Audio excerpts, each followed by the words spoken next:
Conexão Unicinos. Apoio Bonjour. We give you fashion to be yourself. Olá, hoje é sábado, 25 de maio. E você acompanha o Conexão Unicinos pela TV e pela FM 103.3. Na edição de hoje, confira como foi o Seminário Internacional Futebol e Desenvolvimento Social, realizado no campus da Unicinos, em São Leopoldo, nesta semana. No estúdio tem um bate-papo sobre o Índice de Confiança do Consumidor, que mede o nível de educação financeira, idealizado por um professor aqui da universidade. E tem ainda a previsão do tempo para este domingo em todo o estado e o que foi destaque no Conexão dessa semana. Eu sou Daniel Grudzinski. Eu sou Fernanda Schmidt. O Conexão Unicinos está começando agora. Fique com a gente.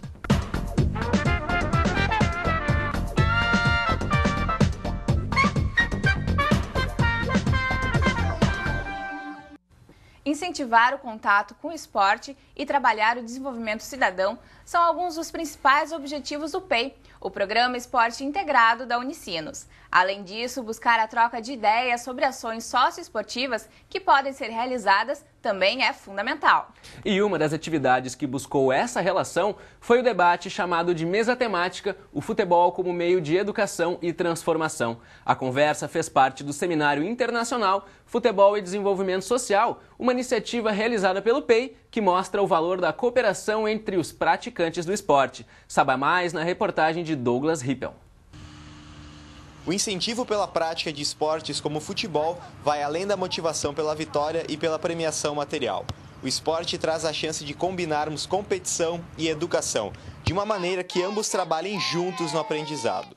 O Programa Esporte Integrado da Unicinos realiza um trabalho de aproximação dos jovens com o esporte e reforça o objetivo da iniciativa com o Seminário Internacional Futebol e Desenvolvimento. E o PEI, enquanto promotor de atividades e enquanto espaço que desenvolve também metodologias, se sente no compromisso de abrir esse espaço de troca de experiências, de apresentar também o que a gente desenvolve aqui. Então, basicamente, a ideia do seminário é essa, trocar experiências com organizações que trabalham futebol para além do jogo, ou com foco na educação, ou com foco no desenvolvimento, mudança de realidades. Esse é o grande objetivo.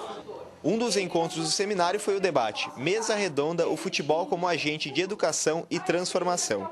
A conversa contou com a presença de funcionários do PEI, além de representantes de secretarias e demais áreas do esporte de diversos municípios da região.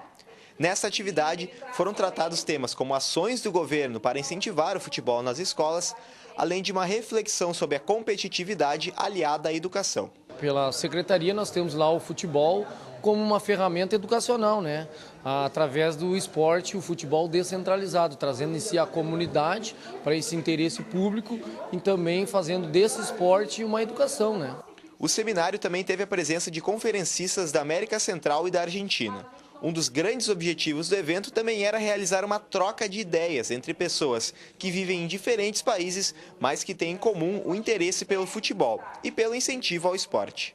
E tão importante quanto o apoio a um projeto desses é a mensagem passada aos jovens esportistas. Trabalha a reflexão sobre o que passou no jogo, sobre como cada uno cooperó con nosotros, cómo tuvo en cuenta al compañero o si tuvo en cuenta al otro equipo. Lo que se trata es de generar la conciencia de que se juega con un otro, no se juega contra un otro. Y siempre es necesario que el otro esté para poder jugar. Si no está, no podemos jugar. Na Argentina, por exemplo, o formato dos projetos que atuam com futebol é muito diferente do nosso. Tem uma cultura dos clubes de bairro desenvolverem atividades para as crianças e adolescentes. E no Brasil não se tem isso. A gente já tem uma prática mais voltada para projetos sociais estruturados de outra forma. Assim, então, essa troca, além da troca de metodologias, essa troca de organização, da gestão dos processos, ela é muito importante. Para mais informações sobre o seminário e outras atividades realizadas pelo PEI, é só acessar unicinos.br/extensão/ação-social/PEI. Pois é, Daniel, e olha só que interessante. Um novo índice pode medir o nível da educação financeira dos brasileiros das mais diversas faixas de idade. E quem idealizou e executou esse projeto foi o professor aqui da Unicinos. O professor Celso Matos foi destaque em um evento em São Paulo, onde apresentou os resultados do projeto que foi selecionado pelo edital Serasa para ser executado por ele. E é para sabermos mais sobre o projeto e sobre a educação financeira dos brasileiros que ele está aqui no estúdio com a gente. Olá, professor, seja muito bem-vindo. Olá, bom dia, obrigado pelo convite. Professor, tudo bom? Professor, para a gente começar essa discussão, eu queria saber exatamente o que é educação financeira, o que abrange a educação financeira. Pois é, o projeto se iniciou justamente com essa pergunta, porque muito se fala na mídia sobre educação financeira, os brasileiros têm baixa educação financeira, mas não havia um indicador, uma estatística que mostrasse qual que é o nível de educação financeira do brasileiro. Então a gente começou com essa pergunta, o que é educação financeira afinal de contas? E fizemos pesquisas de campo, pesquisas teóricas nas publicações internacionais, nas publicações nacionais, fomos para a rua conversar com os consumidores, entrevistamos pessoas e elaboramos uma definição geral de educação financeira, que é a seguinte, que educação financeira é um conjunto de conhecimentos, consciência, habilidades, atitudes e comportamentos que o indivíduo tem no seu dia a dia no uso do dinheiro e que vai levar esse indivíduo a ter um bem-estar financeiro maior ou menor. E professor, como é que surgiu essa ideia dessa pesquisa e como funciona esse projeto? Esse projeto ele é um projeto da Serasa Experian. Na verdade, a Serasa ela solta um edital todo ano abrindo oportunidades para pesquisadores, tanto pesquisadores, professores, doutores das universidades, quanto seus alunos de mestrado, doutorado. Então, esse edital ele propõe alguns temas, tem um prazo, geralmente é outubro, novembro, dezembro, é o final do ano, onde o aluno, junto com o professor, submete um projeto, ou o professor sozinho submete um projeto. Nesse caso específico, eu submeti um projeto sozinho, porque eu não estava com nenhum aluno de mestrado, doutorado em orientação nesse tema. Então, o projeto ele foi aprovado pela Serasa, foi selecionado. Então, aí que entra a premiação, né? Ele foi selecionado dentre aproximadamente 50 projetos do Brasil inteiro. É bastante coisa. Tivemos 2 projetos da Unicinos, inclusive cabe ressaltar. Um outro projeto da pessoal da computação aplicada, lá do PIPCA. E esse edital da Serasa, então, esse projeto foi aprovado no edital e ele foi executado durante 12 meses. E nesse projeto eu propus uma metodologia para desenvolver esse índice, esse indicador de mercado. Professor, esse índice trabalha com uma escala de 0 a 10 e os brasileiros ficaram com a pontuação 6. O que representa isso? Será que o brasileiro tem muito a aprender ainda sobre educação financeira? Pois é.